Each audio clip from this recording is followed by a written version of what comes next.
Good morning viewers, and welcome to the channel. Hope you're all well and keeping warm. Now I finished work about an hour and a half ago. It's about just short 3:15 in the morning. I've come home from work, checked my fish, and unfortunately the pond was frozen solid. And I mean frozen solid. I don't know if you can see this, but just check out the crystals on top. So all this part of the pond were frozen,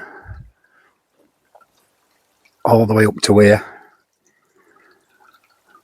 And last year I had a almost catastrophe where I nearly lost everything. What I did last year was I took everything off. Turned the filter off, turned the waterfall off, everything. So it was just like frozen water that were in pipes. So what happened, there's still water in them pipes, frozen solid, and it actually burst a pipe. Unfortunately, I was at work.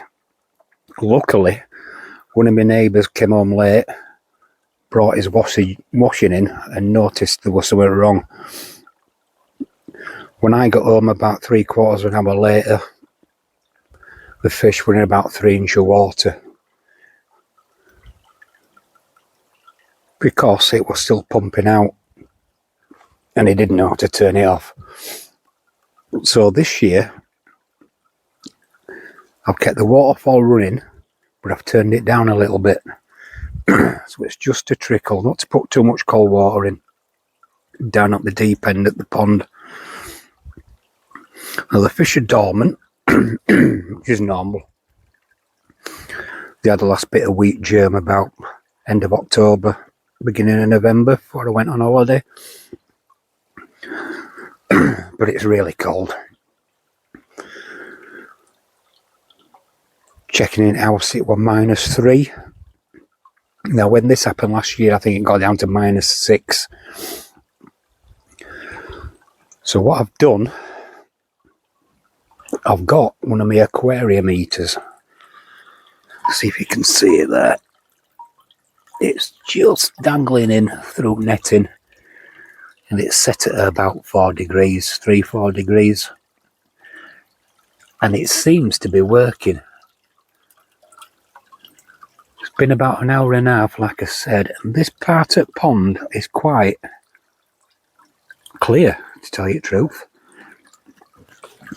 See, there's one of my asagis down there. So I thought I'd do this little impromptu video for anybody out there that's built a pond, new to fish keeping, and who's come outside and got a bit of a shock. Now there's little things you can do just to keep the water from freezing up, which is little polystyrene rings. Keeps air coming in. But my reason for doing it is the piping.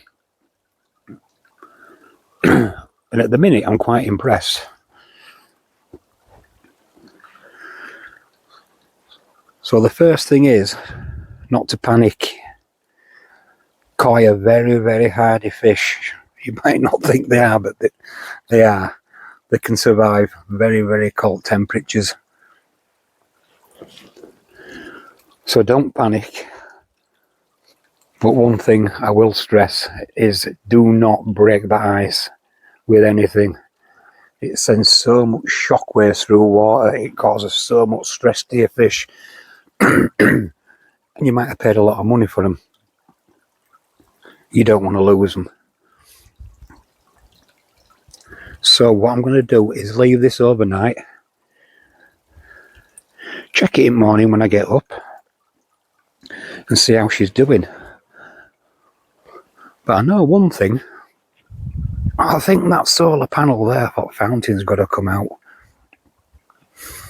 Oh, and that's another thing I've done this year. I've taken all my plants out, my lilies, my bulrushes, all my grasses and everything have come out. I tend to find they just shed the foliage into water, clog everything up, and then you've got a bigger job in spring when you get your vacuum out to clean bottom up. But they're looking quite happy, I must admit. I know you can't see them very well because it is dark. Just put a bit of temporary lighting up so you can see. So, thank you for watching. Check out some of my other videos if you want to. Fortunately, they're in a bit of a warmer climate, as you'll see. So thank you and good night.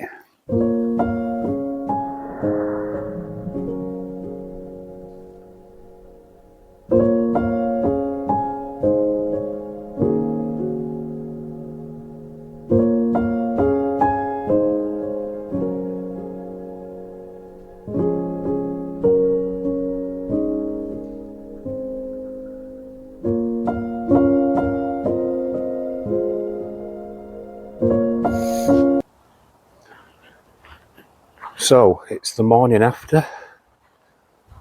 Heater was fitted last night. Let's just give this a check.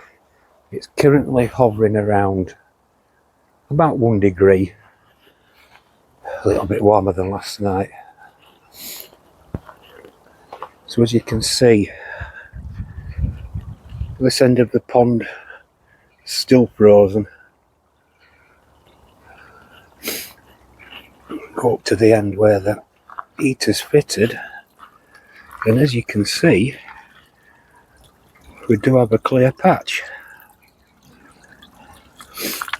There's the heater. Let me put in, show you that. As you can see, they're tending to hover around it a little bit. Like I said last night, they are dormant, which is natural for this time of year. I think they stopped eating in around end of September, beginning of October. I've kept the waterfall running, but I've turned the flow right down. Just has more cold water to the pond. Needs a bit of a clean up, but we'll get around to that. They're looking a bit happy. One thing I want to advise anybody that's new to keeping fish, ponds, whatever you do, if you come home and your pond's frozen solid, don't crack the ice with a brick or a stick. Must emphasise it. It just sends shockwaves through water, ends up stressing your fish out, and can do even more damage. The secret behind it really is having one part of your pond deeper than the other. We're about a metre, well, about half a metre deep at this end.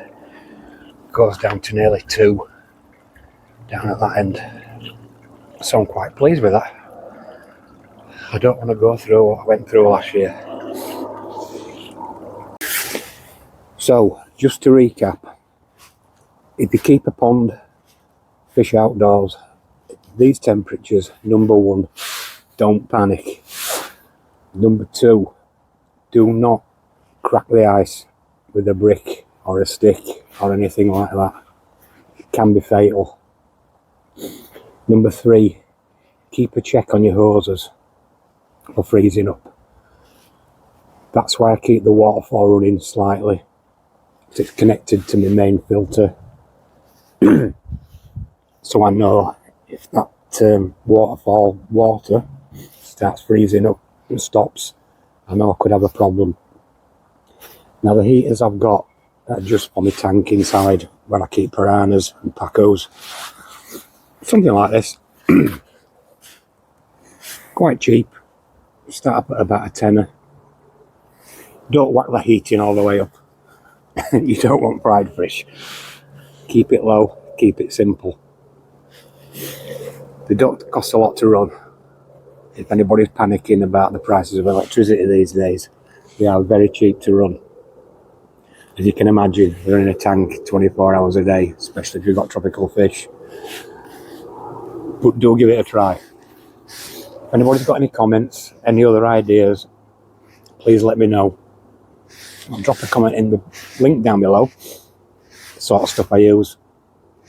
Pond's been running for about 6 years now, 7 years going on. Only problem I had was last year when temperatures really dropped and I nearly lost everything. So thank you for watching. Please give us a like, subscribe if you want, it's free. I don't mind if you don't. But thanks for watching anyway. Goodbye.